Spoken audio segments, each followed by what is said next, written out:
Halo, buka pintunya, aku di belakang. Selamat datang lagi di Deep Dive kita. Kali ini nih kita mau bahas satu cerita yang lumayan bikin bulu kuduk berdiri.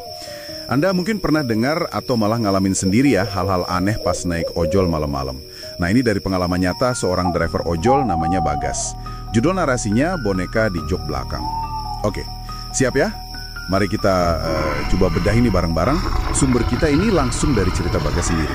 Jadi settingnya gini, malam, udah sepi, langit mendung pula. Lokasinya dekat kompleks pemakaman tua, yang ya udah terkenal angker lah. Bagas ini, dia masih baru jadi driver, dapat orderan terakhir persis di dekat situ. Misi kita kali ini, menggali ada apa sih sebenarnya di balik pengalaman ganjil Bagas ini. Jadi ordernya minta jemput di Jalan Cendana Lama, tujuannya ke Perumahan Melati. Bagas sih awalnya cuek aja sama reputasi angker tempat itu. Nah pas di titik jemput, dia ketemu penumpang. Tapi aneh nih, sosoknya perempuan, tapi berdiri membelakangi. Terus kelihatan kayak, ada jakunnya gitu. Jakunnya lumayan besar katanya. Ini detail penting ya. Dia pakai jaket panjang, topi nutupin muka. Pas ditanya sama Bagas, cuma ngangguk. Terus langsung naik aja ke motor. Diam 1000 bahasa. Bagas mikirnya, mungkin emang orangnya pendiam aja kali ya. Tapi sepanjang perjalanan itu, suasananya jadi aneh banget.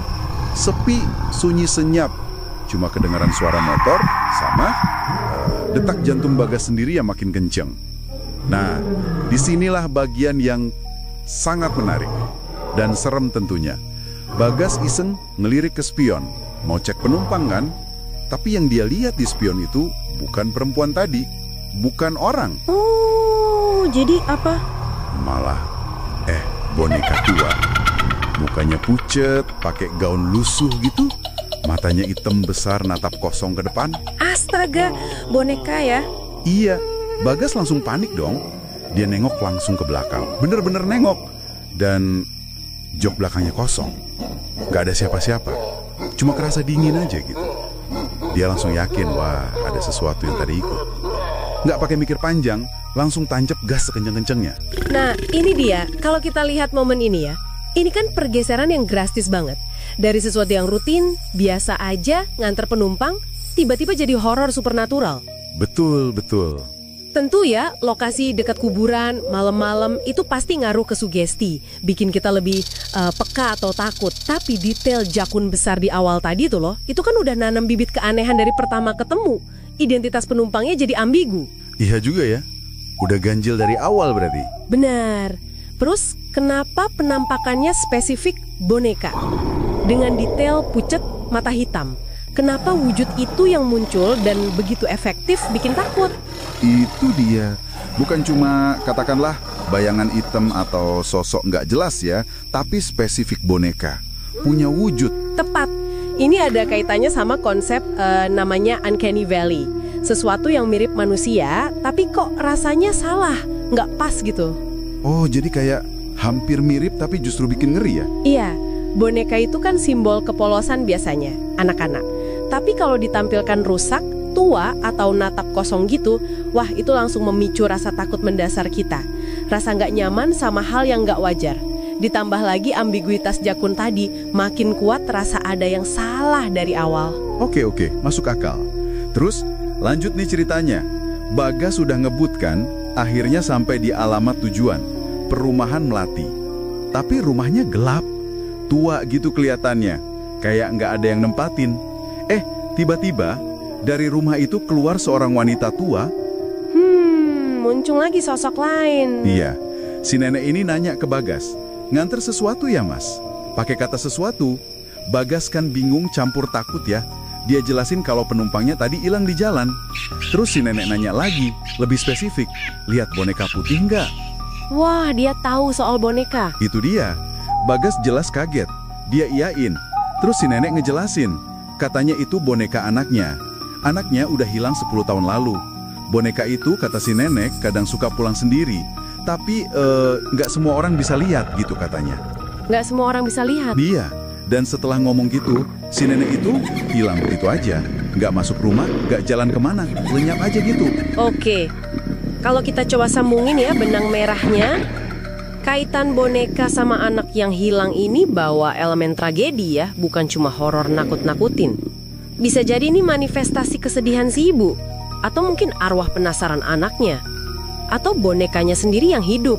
Macam-macam interpretasinya. Bener juga. Jadi agak rasa sedihnya ya. Iya, terus ungkapan gak semua orang bisa lihat. Kenapa Bagas? Apa dia kebetulan pas aja di situ, atau dia punya semacam kepekaan, atau dipilih sama si boneka atau entitas itu? Dan hilangnya si nenek itu makin bikin batas antara yang nyata sama yang gaib jadi kabur banget. Ini beneran nenek tadi atau bagian dari ilusi juga? Wah iya ya. Ini jadi berlapis-lapis misterinya. Bukan cuma hantu mesen di jalan. Ada cerita kehilangan, kesedihan, terus pertanyaan kenapa Bagas? Persis, itu yang bikin cerita kayak gini nempel. Bukan cuma bikin takut, tapi juga bikin kita mikir.